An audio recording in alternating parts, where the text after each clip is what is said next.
When we wonder or have a question about something we observe, we try to gather more information. If it's an everyday occurrence, a smell, a sound, a vibration, we may use our senses to try to gather more information. In a scientific investigation, we want to understand the phenomenon that we see in a way that allows us to have a greater understanding as to the cause of the phenomenon.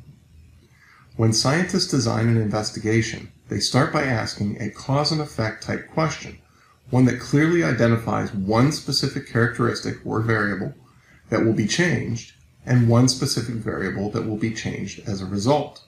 This is called a research question. A scientist then makes a hypothesis, which is a statement that proposes a specific answer to the research question.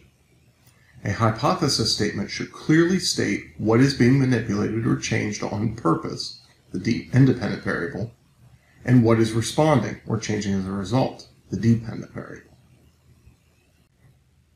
Once the question is asked and the hypothesis proposed, an experiment or investigation is designed to gather information to test the hypothesis. In this design, of all of the different factors that could influence what is being studied, all but the independent and dependent variables should be kept constant or unchanged as best as possible. These other factors are called controlled variables. You may have many or you may have few controlled variables.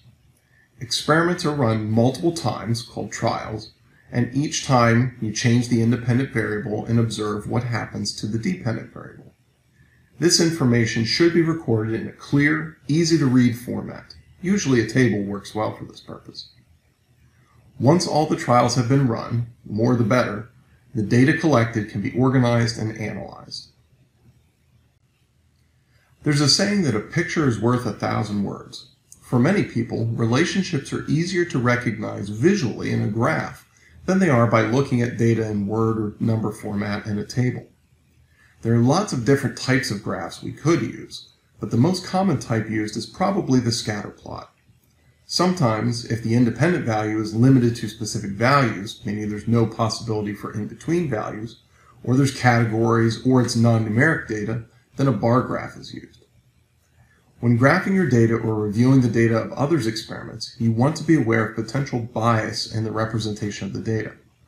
Bias refers to the influencing of meaning to data, intentionally or unintentionally, based on the way that the data is presented. Data should always be presented in an objective manner, without trying to sway the viewer. Doing science is all about asking questions, proposing answers, and investigating to try to understand why things do what they do. Don't be discouraged if your experimental results don't support your hypothesis. This does not mean that you have failed. As Thomas Edison once said, "I have not failed. I've just found 10,000 ways that won't work." Identifying what doesn't work is often the way we find the way that does work, and we're much more confident about our understanding when we figure something out.